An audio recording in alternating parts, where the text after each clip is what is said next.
morning. We're back here on TV 18. Thanks for being with us. This segment is brought to you by Middle Park Medical Center, keeping life grand. Visit them at mpmc.org. They have all services that you could probably think of.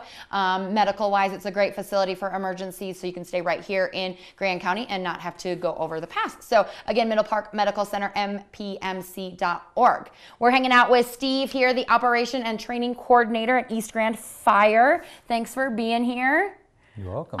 Okay, so volunteers. Most of your people are volunteers, 30 of them you said. Yeah. Where do you want to start? How do you become a volunteer firefighter? Well, You're it's recruited. like a job. You fill out an application. Okay. There's an interview process and a background check and a physical. Yeah. And so it's a little bit to get started. Okay. And if you pass all that, then we bring you on and start the training process. Okay. Yeah. Do you see a lot of people applying, and just anyone?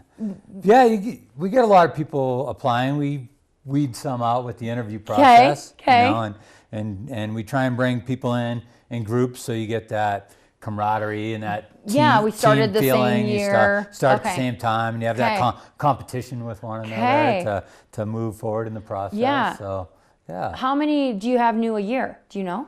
We try and about 3 times a year. We try and bring in different groups. Right now, we're bringing in a group of 5. Okay. And the last group we had 4, and we have a great group that came in last time. And cool. It seems like we have a really strong group coming in this time, and physically fit, and they seem gung ho. Yeah. They want to go. Yeah. Yeah. Will they all make it? You hope so, Hard right? to say. Yeah. I hope so. Yeah, and some I would assume don't. It's not like they fail out of it. They move or they have other things that come up right. There is a time commitment you have to put in. Yeah. And you have to complete your initial training in the first year. Okay. And you're considered a probationary member until that first year is up. Yeah. And completed a certain amount of training that year. Okay. How many people do you have that have been here forever? Ooh, forever. Long time. We have a few older folks that have been around for a while. I don't know how else to put it. Yeah. Okay. We have quite a range. The chief and an assistant chief have been here since the 70s. Wow. Okay. And then up till we have people that have been there under a year. So there's quite a wide range of experience and time. And it's not just volunteer hours that you benefit, right? You get there's some good incentive retirement plans for volunteers and FPPA. If you're making in good standing for 10 years, it's $300 a month for life after your 10 years. Yeah. And after, I believe it's 55. And then if you make it 20 years, it's $600 a month for life after that. Okay. So if you're in it, be in it for the long haul. Yeah, exactly. But we have short-term benefits too. Okay. We have supplemental insurance. We give passes to the rec center. That's awesome. And you can wash your car at the station, and the training is huge. Right. It's like going to college, but it's right here. Hands-on training. Yeah. How many hours do volunteers usually have to give a week? A month? Is there a standard? The minimum is 36 hours a year for your pension to be for our district trainings to be in good standing for your pension. Okay. And then we have another 40 hours on top of that, and then a certain number of shifts you have to cover to be able to respond to calls. Interesting. So we do have some minimums you have to cover. Yeah, but it doesn't sound like anything crazy. No, it's not, you should be able to do that if you're passionate about being it. And, absolutely. If a volunteer, I'm working a second job or my real person job, and then I get called. Like, what does that look like?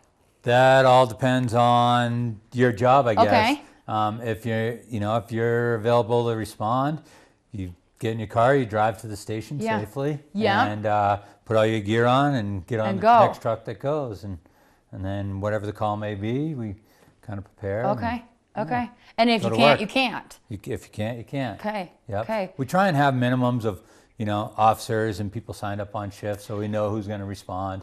So you have a guaranteed amount of people. Yeah, we have a minimum if it's kind of a routine call. Yeah. At least get a truck out. Okay. Says burnt toast or whatever. Right.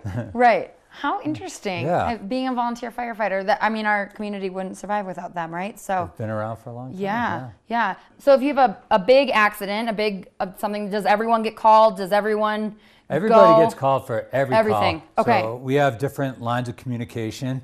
Everybody gets a pager. Okay. And this goes off and makes a bunch of noise when a tone goes out. Okay. And then also with cell phones and things like that, we have an app called I Am Responding, where it goes off and gives information on a call, maps it out, and so everybody gets the information. Yeah. If they're available to respond, they come, and if there is a big call, they may not get to go right to that scene, but they may run traffic or water supply or things like that. There's all kinds of different needs. Are there rules in place as to where you can come from if you're being called? Like if I'm an hour away but could be there in an hour, is that helpful? Or is it depends on how big the call is. Okay. The biggest thing we tell people is you have to obey all traffic laws. You have to drive safely. You're on your own if you get pulled over racing to the station. Got it. And if you get in an accident on the way to the station, you're not helping us. Right. You're not helping anybody else. Right. So, and we are a small fire department.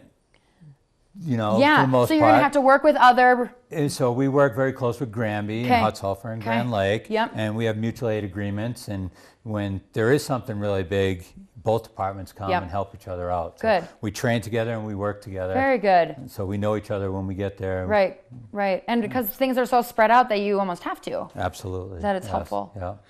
We're going to take another quick break. We'll be back talking to Steve Waldorf, the Operations and Training Coordinator for East Grant Fire Protection District. Website? Do you have a website? Do you know about your website? Yeah. EastGrantFire.com. EastGrantFire.com. Go check them out. Go check out volunteer opportunities to be a part of the firefighting department if you would like to. We'll be back here on TV 18. Don't go anywhere. The local morning show is brought to you by the Village at Winter Park Resort. More than you imagine.